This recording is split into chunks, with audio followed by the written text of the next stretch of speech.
Into the Bearcat Den on Coleman's Live 95 and on Coleman's Live 95's Facebook page. I'm Tommy Warhurst alongside Coleman head coach Trent Walker. Coach, we are back in the Bearcat Den once again. Thank you for taking time to step in here and be a part of the Bearcat Den. Love being a part of it. Love having this. Love having a chance to tell some of the things that are going on, week to week in the program. So thank you for having us on. We had a road game last week down at Mortimer, Jordan. Not a region game, but a game that gets us prepared to get into the region. Let's go back and look back at last week's game just a little bit. I think, had somebody told you going into last week's game would be 0-0 after a quarter and a half, would you have believed that? We'd have taken it defensively. I know that. Yeah. And we also, we did know that their defense was going to present some problems, but, to say that we'd hold the quarterback and those receivers and that running back that, he's an all-state wrestler. I mean, he was an incredible athlete on film, but even better in person. If you'd said it had been 0-0, I said, I'll take it. Yeah. Same with Bob Jones. You're going to be 0-0, have given up 0 points and, 2 quarters of the first game, first, second game, I'd take it right now. So we went the first quarter scoreless, and then Jordan got on the board there in the second quarter or so, and we went into the half, down 14-0. What was your message to the team at the half? If you don't mind, I'll step back even. Okay, I was proud of we had the adversity on the punt. We had the punt. Yeah, snapped it over his head. We had Tyler Brock had an injury that we were unsure about, him being able to do the job the way he wanted to do it. And so we had JD step in there. It was not something he's been doing as much. And, those punts on the road, that ball was snapped there 14 yards back. It looks different. I know people see it and, they don't know, just catch the ball. It's not like that when you're out there. You're about to be rushed. That 14-yard snap's a lot longer than anything he's used to catching. So we have the drop there, but then our defense gets to stand. I mean, that was we talk about sudden change in a game to be able to take adversity when it shows up. You expect to go play defense, but you expect to go play somewhere around midfield and to go down there, in their scoring area and stiffen up. I was proud of that. And so, to give that kind of, our team some life there for a bit, extend that out. And then, again, unfortunately, I was, looking back at it when they scored, it was 27 seconds to go in the half. Yeah. You just wish, I used a timeout down there because I believe, our guys were tired. Yeah. From a drive they had sustained to get down there for that second score. You always look back, hindsight's 20/20, but I believe in timeouts and getting our guys fresh. I thought Coach Hopper had a great call we had pressure, we were bringing pressure right down his face. And the running back stepped up, again, an all-state player, and made a great pass protection block and allowed the quarterback to get the ball off. And if you look at the film, that ball was threaded through there. It wasn't some easy throw and catch for those guys. So, as a competitor, you tip your hat and say they made a play. But man, this 2 weeks in a row, we've given up one right before the half, literally less than a minute for both of them. And what that does momentum-wise and just psyche, those are tough. So if we can eliminate that out of our play, we're going to take a big step forward. And I'm glad you mentioned that about the defense because I didn't mean to overlook that, but you're right. Seems like we had more than one. We had a couple of great defensive stands there in the first quarter, and actually through the first 2 quarters, except for that last drive, really. We turned them over, I think, twice. And they got some penalties on the side of that, but, sometimes penalties are created by the way you play defense. Sometimes offensive penalties are because the way you're playing on defense. They feel like they have to compromise, they have to hold or they do something else to get, the edge on you and they get caught doing it. So, there was some drives. Again, we didn't fit the run up as well as we're used to expecting to do on our linebackers. They did they pulled a tackle instead of a guard, and that's, as coaches, the puller's a puller. But for young guys who've not played with linebacker, I told you, all preseason and summer, we have new faces at linebacker. That's the most inexperienced group we have. So you sit back and you say, we're going to have to learn from that. We've had a good plan in place this week to help them see better, their keys better and teach it better. And, it's our responsibility. That's why I call us coach, to find solutions to our problems that show up on Friday night. So linebacker crew's leaving this week, a lot more confidence on that. But like I said, there were some key stops, but again, just a key, when you're learning to play offense with a young offensive group, points are a premium. And that showed up again Friday night. But go ahead. I'm sorry, Coach. Offensively, they were keying in on Weston Keel. They were dialed in to stop him wherever he went to. And we had a little bit of trouble throwing the ball the first half. That kind of changed in the second half. We'll talk about the second half in a moment, but just talk about how they focused in on Weston, but yet he continued to pound it and stick his head in there and run hard. Yeah, I want to brag on our offensive staff. At Bob Jones, again, you got Luke Hackbarth, new offensive coordinator this year. He's been an offensive coordinator in Oklahoma at a very high level, a lot of confidence in him. But when you're building an offense, sometimes you don't have all the things that people assume you have. I mean, you have to build it. I mean, it's, it's like anything in furniture, it's piece by piece, and you're going to get there, and you are, but you don't have all the pieces right from the start. You know, you have to grow those things. And so, we were obviously sophomore quarterback against Bob Jones. We were going to focus on the run. And then there were times that we just we didn't have the tools to exploit some of the heavy run fronts we saw. And so to grow within 1 week to some of the balance we saw, you know, offensively, I thought we kept Mormon Jordan off balance. It was run, play action for a big pass, you know, and even some ones we didn't hook up on the first half, they were there. We were at least attempting them, which makes the defense say, oh, you know, wait a minute. So I was just so proud of the growth we saw in the game plan, from not only the coaches to come up with it, but our young people to grow with the plan. And so, we didn't connect as many. We had an interception for our first turnover of the season, there. But again, you know, that's something that, again, the pass was there. We just got a little late, you know, reads and things like that. We're going to speed up. But, I thought the second half, and we headed that way, everything kind of settled down. And then I thought that was some of our best football, was those 2 quarters of football. So we went in at the half down 14-0. Again, what was your message at the half? You know, I told you we'd be here. I know there's going to be adversity on the road. We've not played here. For whatever reason, Coleman does not play well there. I joke it's because, you know, we're so used to having we have 3 different, cell phone carriers here that get good reception down there. You got to have a satellite phone. You're right. You know, so it just tows everybody off. You know, and the environment there, they had a good environment that night. It's kind of like in a little, I don't say bowl, but you're kind of tucked back there away from the interstate and stuff like that. So we talked about being a young team on the road, there'd be adversity. And so what are we going to do about it now? You know, and so we talked about it. And so my challenge to them was settle down. We're going to take this kickoff return. We work really hard on kickoff return. It's one of my teams that I kind of run myself. I just love that unit and what it can bring to a team. And I said, look, we're going to go get a great return. I didn't say score. Yeah. But I kind of thought, you know, I felt like we were setting up. I was going to change one guy's block on that. And I thought that might catch them off guard out of the half. And sure enough, I mean, the scheme was changed and it was good, but that player, Colby Holt, just made a play. You know, he made me look, our coaching staff look good there. Coach Clayton, our special teams coordinator, been working hard with those guys to get those leverage on the blocks. So we separated the C and he hit it, and it was a beautiful thing to see. And so I just told him, if we get a great drive and offense go score, we're going to be 1 score away. You're acting like 14 points. Feels like four scores. It doesn't. We're going to go score right here, and it's going to be a 1-score game, and we're right back in it. And that's, you know, when you got a young team, they don't always believe that. But once we scored, you saw you were down there, the whole sideline dynamic changed. Dylan Deemert and Nick McCarley were on the call up top last week. I was blessed to be down on the sidelines, and I caught you coming out of halftime. Talk to you about the first half and ask you, what do we need to do to turn things around here in the second half? And you said, kind of what you went through now, but you said what you said.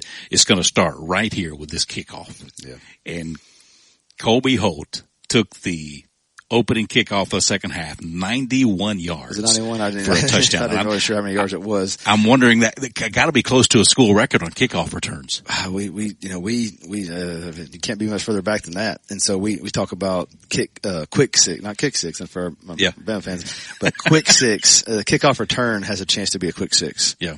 I mean, 8 seconds and it can take, you can go an 80 yards, 12-play drive, or you can go gut 'em right here and then have a quick 6. So we talk about that. We talk about, just the momentum it can create inside the team and the game. And so to have that, and then we also say it's the first play of offense. Well, that's a pretty good first play of offense right there. And that first play of offense there, like you talked about, gave us the momentum. Our defense came out and stopped them, and then that allowed us to drive down just a few plays later down to their 20 when Colt Calvert got Morgan Holly in the end zone for a 7-yard touchdown. Yeah, just a methodical drive. I really felt like we had them on their heels in terms of we were starting to, again, the momentum shift. That kick, plus our defense got stopped. The momentum in the field, you can just feel it change. And then we put together a good drive with no penalties, positive plays. We stay ahead of the chains, and then we get down there, and Coach Hack Barth calls a play action pass when they showed a huge heavy run front against our heavy set. And he said, "Coach, we good?" I said, "Absolutely. Let's go for this. We're here to win the game." And Colt sold the play action, and Morgan Holly was running free in the back. Jack Caver was actually open. It's funny. He's pointing at Morgan. Throw it to him. Throw it to him. There's the receiver. I mean, Jack does a great job. He's very athletic. He doesn't give himself enough credit, but it was funny. He recognized how wide open he was, and don't throw it to me. Throw it to that one. Yeah. And Colt found him on stride, and so it was again, you watch our sideline just erupt to tie it up, and then from there 0-0. And nothing else has mattered before that. All that matters is what we do from here. Yeah, we're tied 0-0. There's 11 minutes left to go in the ball game, and Mortimer Jordan gets a 50-yard pass. We held them good on defense. We give up a long 50-yard pass. They go up 21-14. Yeah, I promise you, nobody's more upset than Tucker Willingham. He came over to me as soon as that plays, Coach, I'm sorry. I said, man, you can't worry about it now. He got a little bit of separation from him and his receiver, and that quarterback was good enough to throw it on such a rope. You get used to, playing against your teammates and just different teams. You can sometimes close that window, but when you're playing an elite arm talent like that and he zipped it in there, it's too late to recover that ground. So just that little bit of separation. So a lot of film to learn from that play. I think if he gets put in that opportunity again, he's had a good week of practice, just helps him focus more, so I know that he's hard on himself, but it's never one play. We'll talk about that as we get here to the end of the game, but it's never one play, but all these plays add up. Yeah. But the ownership that I felt from young people, that was what was neat, is that as these players are having these, I'm using the term mistakes, they understand where they may have, missed their assignment or something like that, their keys, they're coming up to me as a head coach and saying, "It's my bad, coach." Yeah. That ownership, as opposed to making it somebody else's fault. We talk a lot about don't point the finger out, point the finger in. And so guys are taking that on, and taking ownership of that. And that's, how can you be mad at a young person that says, "That's my fault, coach," who takes ownership right there in the heat of a battle with thousands of people watching. He said, "That's my fault." And so obviously it's never one, we could have got better pass rush. We could have done different things. It's never your one person's fault, but I appreciate his ownership of that. Yeah.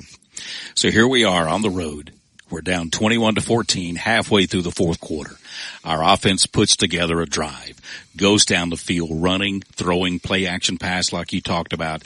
Then with 5:27 left to go, we slip in Win Shannon. I don't think they had a clue who Win Shannon was, didn't know the kid's arm, what he plays or so forth. He goes in there and throws a halfback reverse pass downfield for 43 yards. Colby Holt is all by himself and goes to the end zone, and now we're 21-20. Yeah, if you stepped away for a bathroom break during the heat timeout, you missed a wrong. Our drone film missed the play. He thought this is a great chance to change out a battery. It won't be one play won't matter. So we have it on sideline view, but the drone doesn't even get it because again, you think it's a natural time to do that. But we thought also it'd be a great time to kind of catch everyone off guard. Mm-hmm. Being a young offense, we've been kind of conservative, and here we are. We come out with I guess you'd say a trick play, a gadget play. But there's some plays that when you see them in person, film doesn't do it justice. This is actually the reverse. I thought it was a good play live. I hear the call. I know what's about to happen. And, I'm obviously telling the offensive huddle, don't talk to Win. We don't talk to Win in a normal huddle. Like they started talking to Win. We don't talk to him. Like he's always very, he's such a great, mature young man. He's listening. He's trying to learn, as a backup quarterback. He's trying to hear the call, play the mental game. Like he's always around the huddle. But I saw some coaches and players start talking to him like, no, I'm a defensive guy, right? My background's defense, so I'm used to having the binoculars, and they're talking at 24 for some reason. Now 24 comes out, I'm alert, so there's the chess game within chess game, and so I was like, hey, just don't really talk to him. You can talk to him, but don't look at him. You're talking to him, so he's a cool guy, he's a cool customer, so mature beyond his years. He goes out there, and my point is that actually is more impressive on film. Seeing it on film, I realized what an amazing throw it really was. Like I saw the arc of the ball, and I'm seeing Colby running. I'm like, I think he's gonna get under this thing because he threw it up. But it was a better play on film than in person. That's hard to say. I've not had many plays in my career that you'd say that. Yep. Hit him in stride for the touchdown. We draw within 1 point, 21-20. Everything is electric. I'm talking sidelines are going nuts. Everybody's excited. We get in there and, you said the game doesn't come down to one play, and it didn't that week, but we missed the point after and we lose 21-20. Yeah, nobody again feels more responsible for that miss than JD. And I said, look, it requires a snap. It requires a hold. There's protection. There's so many variables there. At the end of the day, you were trying to make it. You know what I mean? We just didn't. And so, I know he took ownership Monday in front of the team. I thought, what a mature young person to stand in front of your teammates and say, guys, y'all worked so hard to come back in that game, and I've got this job to do. I'm sorry I let you down, but I'm going to work daily to make sure I'm in that position again, that I'm ready. Just again, things like that are going on that people will never know. We're 0-2. There's so many positive markers of accountability and brotherhood and ownership and teamwork and love and all these things that we talk about inside our walls are manifesting itself as we go through these adverse situations. And so I couldn't be prouder of the team's response. I said, guys, I told them in the locker room after the game, when I turn the film on Monday, as a head coach, I've seen enough football. I know plays that I'm going to be able to say this was just as bad as that. It just didn't get exposed like the kicker does. It wasn't as obvious and visible for all to see. And that's the hard part. It's the pressure of being a kicker. Right? Everybody knows your name. Everybody knows your name. One way or the other. And so, what an incredible tough job stepping there again. And everybody's focused on, we're all guilty, right? Oh, it's 21-21. No, it's not yet. There's a job to do. And so, whether it helps him refocus or, other players on our team refocus about, do one play at a time. Whatever that leads to, we'll be better because of it. The only loss, I tell the guys, the only true loss is a loss where you don't get better because of it. If you take the lessons from it, then there's no loss in terms of the program. And those 2 losses don't hurt us at all in our quest for the playoffs. Those 2, 7A team and a 6A team that's outside of a region. We start region play tomorrow night as the Bearcats travel to Athens. I'll be on the call on the radio tomorrow night here on Coleman's Live 95.5 FM. Myself on play-by-play, and Dylan Rice will be Dylan Rice. Looking at Kevin Rice, my real estate broker just texted me at the same time. No, Dylan Deemert is going to be on the call with me tomorrow night here on Coleman's Live 95. You can hear it here on the radio live at 95.5 FM or download the Coleman's Live 95.5's app and listen anywhere in the world, or you can also watch it on our Facebook page. We'll dive into Bearcats and Golden Eagles when we come back here on the Bearcat Den here live on Coleman's Live 95. Hey Coleman drivers, are you tired of the hassle and confusion when it comes to buying a car? Well, we've got fantastic news for you. Meet Adam Aker at Mitch Smith Chevrolet in Coleman, your go-to guy for a no-nonsense car buying experience. Hey folks, Adam here. Buying a car shouldn't be stressful. That's why at Mitch Smith Chevrolet, we pride ourselves on transparency, trust, and there's never any BS at MS. That's right. Adam Aker and the Mitch Smith Chevrolet team are changing the game. I live and breathe Coleman, just like you. So when you step into our showroom, you're not just another customer, you're family. Together, we'll find the perfect vehicle to fit your needs and budget. Remember, Adam Aker, Mitch Smith Chevrolet, what's not to love? When it comes to securing a home loan, you want someone who knows the ropes and can guide you every step of the way. That's where Josh Phillips of Maven Mortgage comes in. I'm Josh Phillips with Maven Mortgage Group. You can reach me at 256-338-2920. And whether it's your first time buying a home or your fifth time, we'd love the opportunity to serve you and your family in all your home financing needs. Josh Phillips and Maven Mortgage. Their name says it all. Experience you can trust, knowledge that works for you. With one phone call, you can take the next step toward your dream home with Josh Phillips of Maven Mortgage. Your home, your future. Josh Phillips at Maven Mortgage. 256-338-2920. 256-338-2920. NMLS number 338177. When you make the right decision, it feels good, like picking the perfect place to have dinner or choosing a good night's sleep over binge watching TV all night. It feels really good to make the right insurance decisions too. That's why State Farm agent Tisha Brewer is right here in Coleman County to help you select the right protection at the right price. Tisha will make sure you understand your State Farm coverages so you'll know what to expect if the unexpected happens. With State Farm agent Tisha Brewer, it's easy to make the right choice. I'm Tisha at Tisha Brewer State Farm. We're located behind Cook's Pest Control at 909 Fisher Street. You can reach us at 256-734-4645. When you want the real deal, like a good neighbor, State Farm is there. Looking to buy or sell your home? You can trust a team that treats you like family. We're the Warhurst Team Realtors at SR4 Realty, a husband and wife real estate duo with deep roots and unmatched knowledge of the market. We know every corner, every neighborhood, and what it takes to get you the best deal. And our top priority, you. From your first showing to final closing, we're by your side every step of the way. Because when you work with us, you're not just a client, you're family. We're the Warhurst Team Realtors at SR4 Realty. Real estate with heart, hustle, and hometown care. You can find us on Facebook or Instagram at the Warhurst Team Realtors.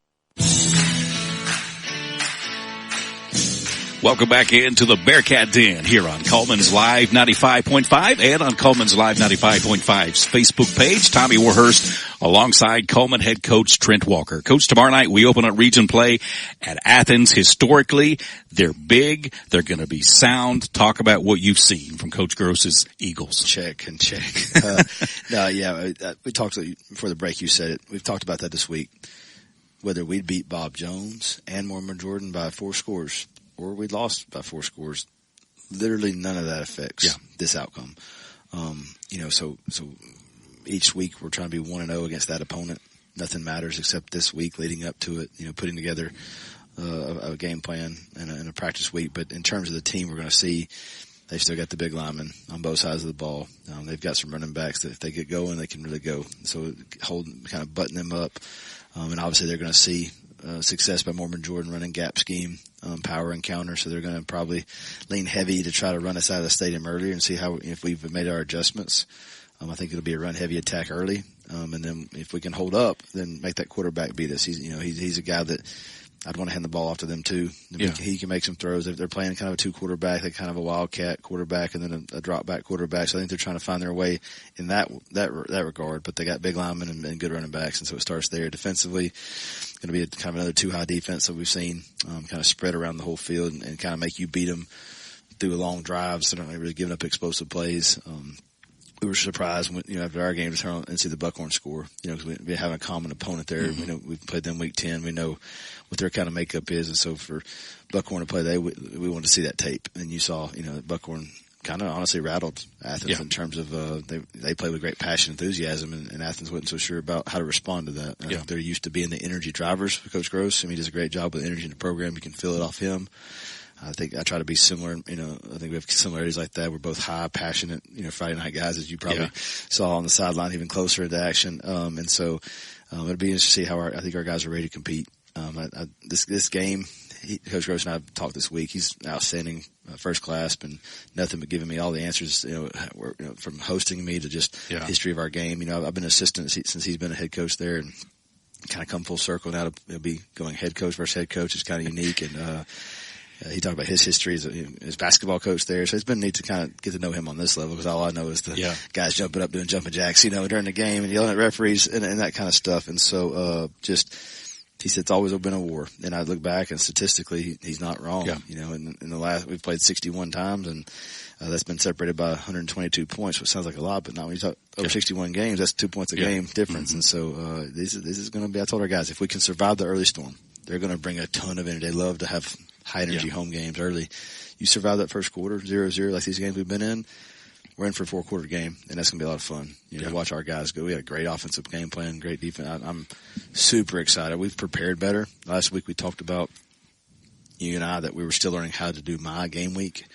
We have a very precise, detailed plan for each day we want to accomplish. Monday is what we call Tell the Truth Monday. We want to make sure we tell the truth of what happened Friday night, the good, the bad, the ugly. We got to own our stuff, coaches and players. That was my fault here. This is, we got to be better here. Then Tuesday's Blue Collar Tuesday. It's our toughest work day. And then Wednesday's win the game Wednesday, and Thursday's, play the game Thursday. And so we have these detailed plans, and to put those days back to back last week was hard for our guys. They've not had that much direction in each day of the approach of a game week. And so I was a little frustrated. I told them we're not. And honestly, I think the film led them to underestimate our opponent. And we talked about we respect everybody we play. You give everybody, the competitive advantage or benefit of the doubt when we step on the field that they're excellent. And we set our standard high because they're going to have a great plan for us. And so I don't want to be, I told you so this week. I want to go to bed on Thursday night knowing we've prepared, and that's where I am. Tonight I'll go to bed. We've had a great week of preparation. We couldn't ask more of the kids, the coaches. Let's go play football. Yeah. That's what it's about. Defensively, I think special teams is going to have to be on. If I remember right, in watching some film this week, Buckhorn returned a kickoff or a punt for a touchdown. They blocked a punt for a touchdown. Yep. And then I think defensively, too, one thing that I noticed is when the quarterback scrambles, he doesn't protect the football very well. Yeah, and then that's our opportunity to get a ball out. We've not had takeaways. That's one thing. We haven't given the ball away but one time, but we really haven't had the takeaways that we thought we'd have. Preseason, we were creating some chaos with our offense, and so I thought that translate. We haven't. Athens has had 2 pick sixes, so you don't always count on that. So I'm very curious to see these two teams battle like that. I think the first quarter, if we can survive the surge of energy that's going to be in that stadium, I like where we're at, in terms of playing a 4-quarter game with them. And if we can shut down the running game, it seems like when they throw the ball, they either want to throw a swing pass or they're just going to go deep, and it's a 50-50 ball. They catch it, they don't, or they get an interference call. And we talked about that. We haven't been great at 50-50 balls down the field on our side. We've had some pass interferences we didn't need to have. We didn't have poise with ball. I thought we got to have poise with ball in the air. Everybody in the stadium knows the ball's in the air. The ball's in the air. You still have to find a place to play with poise. So our young DBs have worked on that, and some of our veterans who are being coached in a little different technique than they've had, have adjusted to those coaching points we've made. So I'm again, like you said, if we defensively, I think there's yards to be had there. They're kind of like they're going to make you beat them. And so we're going to have to make some plays offensively. But I think, putting your first offensive touchdown in the end zone, and not just one but two last week, gave our guys some confidence. I think, as I said, it took the kickoff return score to put a 7 on the board. Yeah. But once we did that, it was like it was theirs. Yeah. The offensive guys felt like that was theirs, and then we just went and went and went. And so I'm hoping we kind of continue that momentum with the football. Yep. And we've taken have a sophomore quarterback. He's taken unbelievable possession of the ball. Taking care of the ball for us. Our receivers, I've not seen any of this sloppy ball, ball handling position. So I'm super excited about this competitive opportunity for our young people and for our community. I think it's going to be a little bit warmer than it's been. So we've been talking a lot about hydration and nutrition and the role that's going to play. And so the kids know they've got a great plan. And now it's just about trusting their plan, their preparation, and turning it loose. I haven't been to practice this week, or I haven't looked at any huddle practices, but I almost bet we've got a quick, slick fella on our punt block. We won't give that away, but watch for special things on our punt return team coming up tomorrow night. Having Coach Kenny Glayton, a guy who's 20-year plus vet in coaching, offensive coordinator for over a decade or two, and so to have his eye on helping me on special teams as our special teams coordinator, the things that we've been able to do on a weekly basis just enhance our program, and they're already showing up. I mean, I think we had some special teams mishaps, but we've had some things that the intentional approach of having a coach dedicated to that and the work he's done with our special teams, and then obviously my emphasis as head coach, I support special teams. I think it starts with the head coach. They're not special if the head coach doesn't make them special in the program. So that's been my job and my role to get the kids to buy into that. And so I think we're situated in a place where, again, this since 1996, this game has been decided by 4 points on average. So that's a touchdown. That's a score. It's a possession. That's where special teams play that huge role. It's going to be a tough environment on the road tomorrow night. We need all of the Bearcat fans there tomorrow night in Athens to cheer on our Bearcats. If for whatever reason you can't make it, again, you can listen to it right here on Coleman's Live 95. Athens holds the overall advantage, wins and losses 29-25. Coach, what's it going to take for us to get our first win of the season and that be a region win too tomorrow night? I've had a few players and even trainers say, hey, Coach, we're just that first one. It must be a region win against Athens. Let's go get that one. That'll be special. And they're right. Again, us controlling the ball, be able to run Weston Kill, when we need to for 3 or 4 yards, and then be able to keep them off balance. I just love the balance we brought in the second half. I mean, it was run, play action fake off that. It was first down pass. Like we just had them again, the growth I saw from one week to another in our offensive game plan, our coaches and our kids' confidence, keeping that defense off balance is going to matter.